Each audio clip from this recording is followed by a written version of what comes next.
Hi, thank you for clicking on the video, and I hope everyone is doing really well. Firstly, I want to apologize, even though it is not my fault, if you can hear lawnmowers in the background.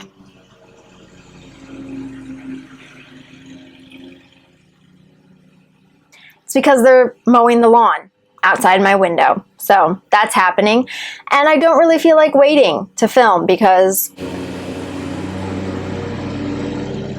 I have things to do. So I just put out a video where it was a normal day of eating, but instead of eating normal food, I basically just ate frozen non-dairy desserts all day, aka ice cream, or we're calling it ice cream, for the whole day. So this video is a follow-up to that video, so if you haven't seen that video, pause this video, go watch that video, like that video, come back, like this video, and then subscribe. I wanted to follow up to that video, basically addressing how eating that way affected me both physically and emotionally. So if you've had an eating disorder or have had any experience with an eating disorder, you know that our physical feelings are very much rooted in our emotional feelings. And there is a big tie between our emotions and what we eat. And usually our emotions are negative when it comes to eating. So going into this challenge, I thought it was going to be easier than it was. I knew it was going to be difficult, and I knew that it was going to be more difficult after the fact. Doing it is one thing. Having to sit and realize you've done it is quite another. And I definitely had more of a struggle after the fact. During it, it was fun at the beginning, but go watch the video, you'll see what happens. So I have some notes I have written down. I actually had to make notes of what I was feeling at the time so that I wouldn't forget when I sat down and filmed this video, because I'm very forgetful. After I decided to call it the end of the day, I knew in the back of my mind I had maybe, calorie-wise, I may have just reached my necessary calorie intake for the day. I don't count calories, but I mean, given my past, I have an internal calculator calculating all this, and I kind of get a pretty good idea as I'm eating and what I'm eating. I know that I've reached my allotted calorie intake, aka the amount of calories I know I need to stay alive given my activity level.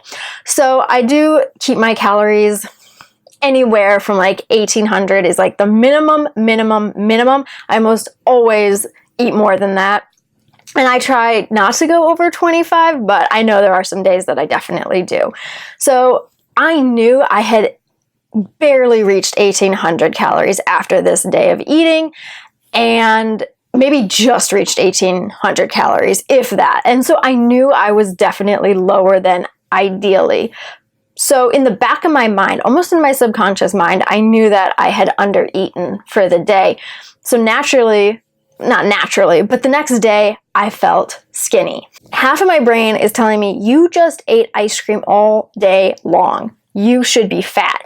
The other side of me is saying, but you didn't eat the scary amount of calories that you normally do, so you're skinny. Lately, I've been very aware of my rituals, and by that I mean, if you have an eating disorder or have read about eating disorders, you know that people sometimes have these rituals or routines or whatnot where they actually feel their body. I have one in particular where I measure, I'm going to do this a lot, I measure my waist with my hands. And so waking up the next day, I felt really shitty because I had eaten ice cream all day, but when I measured my waist, it was oh, nice, you know?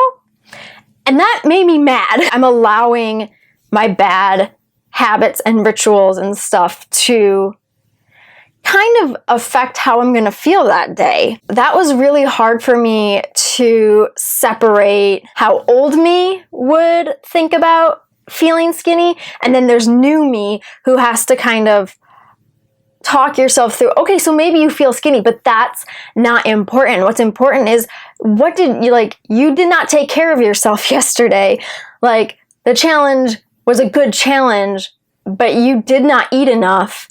And yeah, your calories were from not nutritionally dense foods, but you did not eat enough. So that is why you're feeling skinny.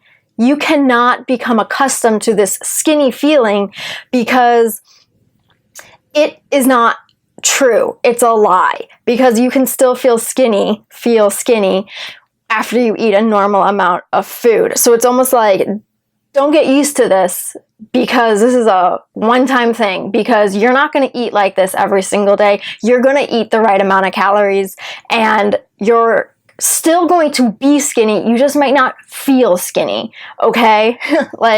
And also I had to tell myself, your goals are not to be skinny. I have to remind myself, my goals are not to be skinny.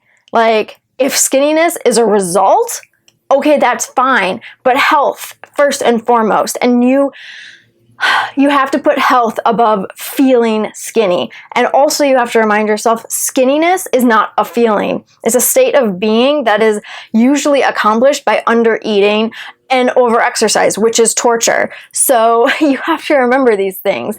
I want to be fit before I want to be skinny. I want to be healthy before I want to be skinny. And I have to keep reminding myself, because my eating disorder wants me to be skinny first. So that was kind of my first effect of this challenge day. The feeling of skinniness and having to have a internal dialogue and external dialogue about that with myself, realizing that you ate a ton of what is considered junk food, but you still were in a caloric deficit. That's a really hard concept to wrap your mind around, especially when it's an eating disorder inside your head. The big effect is waking up feeling skinny, and then automatically my eating disorder is like, well, then you can't eat today, because if you eat today, that's going to affect this feeling of skinniness. And it was such a struggle for me to push that aside and say, I still have to eat. If I don't eat today, all the progress that I have made to establish a method of eating periodically through the day is ruined. It literally, it feels as though it puts me back at square one, because if I skip one day of eating at the times that I normally do, that's just going to make it easier another day to skip eating and skip meals and stuff. So it's like, I have to do it. Whether I want to or not, I have to eat breakfast. So that was pretty hard for me. I did not sleep well. I just laid in bed. I was so awake. I was tired because I had woken up really early that morning. So I hadn't gotten a lot of sleep the night before. So I was tired. I was physically exhausted, but my mind was wide awake. And I think that's obviously because of all the sugar and all day long. I think I mentioned in the video that I was shaking throughout the day. I would just start shaking, which I feel like that'd be a sign to stop and eat something green, but I didn't. I kept going. In my notes, I just have the word flubby. It's weird to simultaneously feel skinny and then also feel, I guess as I describe it, flubby. That's a great word. It's a combination of fluff and chubby. It's where, I guess, you feel chubby, but it's soft and flubby.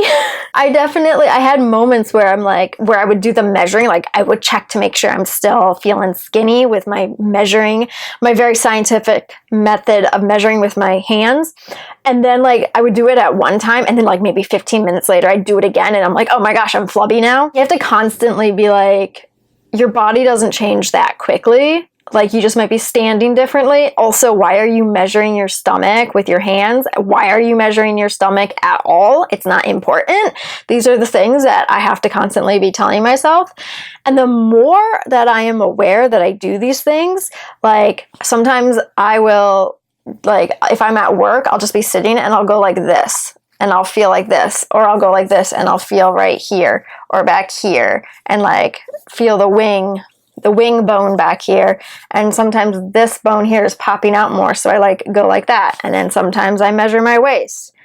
Yeah, the more I'm aware of it, I'm so conscious of the fact that I'm doing it, I annoy myself and I can't stop, which is even more annoying. And I'm like, in my head, I'm like, stop it, stop it, stop it. And the hand is just still doing it. I was sick of sweet, which I never in my wildest dreams thought I would ever experience not wanting something sweet, because I love sugar. I love sweetness. I love all that good stuff. And the next day, as soon as I convinced myself you have to eat breakfast, I then had to think, oh my gosh, like everything I usually eat for breakfast is sweet and I don't want that. And that probably made it even harder to convince myself to eat breakfast, because I'm so used to eating something sweet in the morning that now I have to come up with something savory right on the spot. None of this, did not plan ahead here. So that was hard, but I did manage to figure out something savory. I think there were moments where I did start to beat myself down, but I think I was very on top of it to stop myself from beating myself down. Like, planning went into this. Like, no one forced me to go to the store and buy pints of ice cream. Like, no one did that. I planned this out. I decided I'm going to do it. And I did it. For me, I'm at a point where I can't be mad at myself because, like, it was on purpose.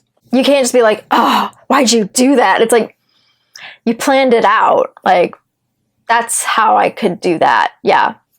So there was a lot of that. The next day was just kind of like, you literally cannot be upset with yourself for doing this. You cannot be upset with yourself. You are? Okay, don't. You just can't be. Like, it is what it is. You did it. You survived. So that is how eating ice cream for 24 hours affected me. I could say that it affected me negatively, but I don't think so. I think it was a huge learning experience and has made me much more aware of my emotions, how I'm affected by what I eat. And it also taught me, don't eat ice cream all day long, because you're going to feel flubby. So anyway, I hope you enjoyed this video. I hope you enjoyed that other video. If you did, please give this one a like, please subscribe, and I will see you next time.